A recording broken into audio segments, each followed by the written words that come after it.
We're here at the Argonaut Weekly with head coach Derrick Racine of the UWF men's and women's tennis teams, coming off the Gulf South Conference championships for both teams. So, Coach Racine, congrats for the women's team. It was the 12th GSC championship in school history. For the men's team, the 9th in school history. So both teams have really been dominant in the history of the GSC.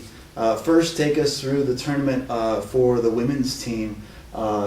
And through into the championship on Sunday against Valdosta State. Okay, yeah, the women's was very exciting. We played our first two rounds against Christian Brothers, and then we played West Alabama. It's got a good squad in the semifinals. For the finals, we started off against Valdosta. We just played them about a week and a half prior to the conference tournament, and it was a battle then. It was a 5.5-hour match, a 6-hour match, so we knew it was going to be tough. In that match, we were up 2-1 going out of doubles. So that was kind of our goal, to be up 2-1, or we were hoping to be up 3-0 in doubles. But as it turned out, doubles got going, and they started off on fire on court 3. We didn't play as bad as they played good. I mean, they just controlled the court and took us down. I think it was 8-3 or 8-4. So pretty dominant at number 3 for them. At number 1 and number 2, at number 1 we started up great. We were up 6-2, kind of rolling. And at number 2 doubles, it was the opposite. We were down 6-2 and couldn't get things going. But it kind of turned around and excuse me. And at number 1, it actually turned for the worst. They got a couple breaks. And we had a few game points, so up 7-2, but they came back and actually tied it up 6-all. And then actually took the next 2 games to beat us 8-6. And at 7-6 they were serving. Sorry, my throat is coming. It's too much yelling on the weekend. Yeah. At 7-6 we had some chances to break back and make it 7-all, and we didn't. And when that was over, we were down 2-0, and we were looking at number 2 doubles.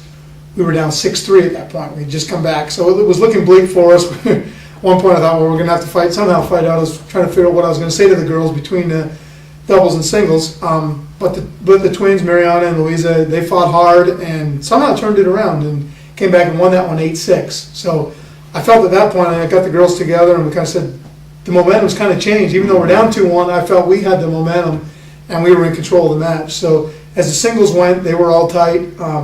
Fortunately for us, their number 6 girl was out. She was not feeling well, so that put a little weaker 6 in for us. But she was still good, and Hannah had to play hard, and Hannah beat her. I think it was 0-3, which tied up the match right away, which really helped psychologically for the girls. And then next off the court was Louisa.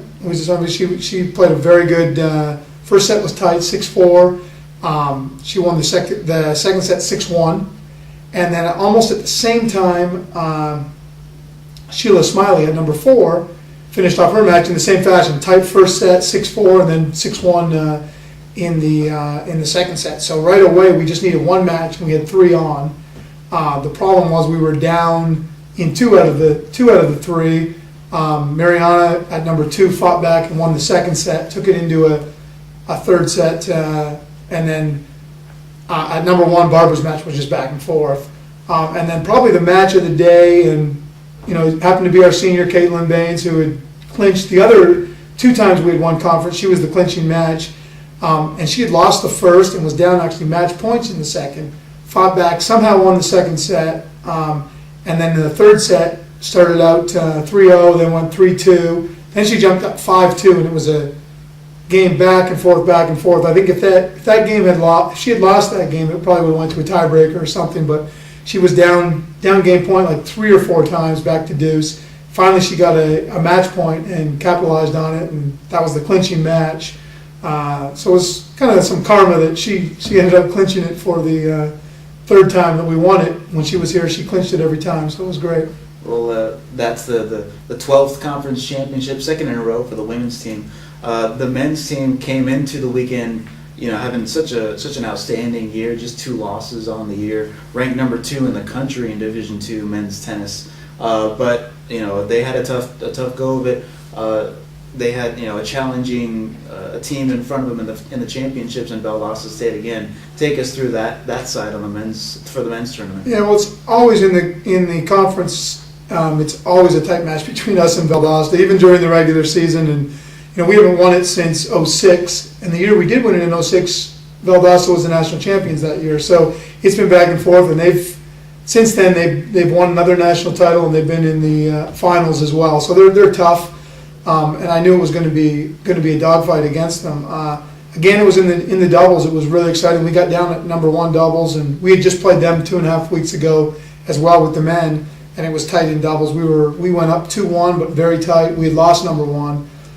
This time we got down 3-0, but the guys fought back, and we ended up winning number one doubles, and probably one of the best matches of the season. We won it 9-8 in the tiebreaker. Just lots of excitement. Everyone was going crazy. Bruno Savi was just going crazy on the court, and somehow they squeaked out a win there after being down pretty well the whole match. Came back and won at the end, and then at number two was fairly close. It was 8-6, and at number three we kind of took care of business, and I think we beat them 4-4 at number three, but very solid. And then in singles as well, they're very very strong at the top. Kevin Ducros lost to Christian Hansen, who's a very good player, one of the top in the nation. And he just beat the number one player in the nation the week before, so he was on a pretty high confidence roll.